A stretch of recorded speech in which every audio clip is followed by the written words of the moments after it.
एक म्हणजे मागणी म्हणजे याचना आणि दुसरं मागणी म्हणजे भीक. अर्थात एखाद्या वस्तू अथवा विशिष्ट गोष्टीच्या प्राप्तीकरिता केलेली इच्छा ही याचना किंवा भीक या मागणीच्या प्रकारामध्ये मोडते.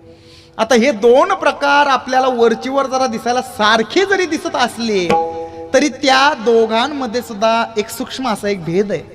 तो म्हणजे असा की भिकाऱ्याची जी काही मागणी असते त्यात अमुकच काहीतरी पाहिजे अशी निश्चितता नसते. थोडक्यात मिळेल ते घेणं.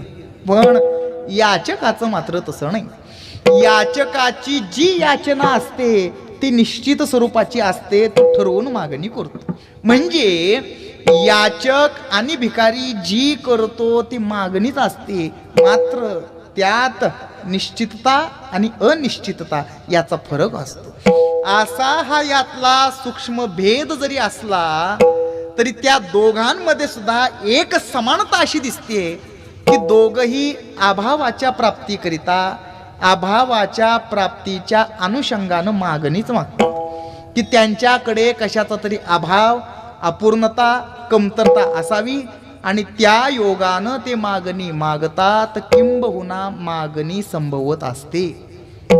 प्रस्तुत अभंगामध्ये तुकोबारायांनी जी काही मागणी मागितलेली आहे ही निश्चितता असणाऱ्या गोष्टीची. आता मागणी करतो कोण? तर ज्याच्याकडे कशाचा तरी अभाव आहे तो ना.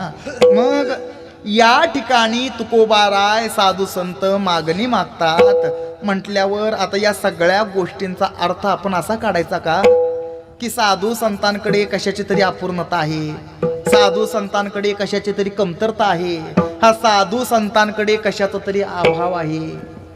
अहो, साधू संतांच्या ठिकाणी असणाऱ्या समृद्धतेची ग्वाही देत असताना, साधू संतांच्या ऐश्वर्याबद्दल बोलत असताना तुकोबारायच एके ठिकाणी म्हणतात, जयाची द्वारी सोन्याचा पिंपळ, अंगी ऐसे बळ रेडा बोले, करीन ते काय नोहे महाराज.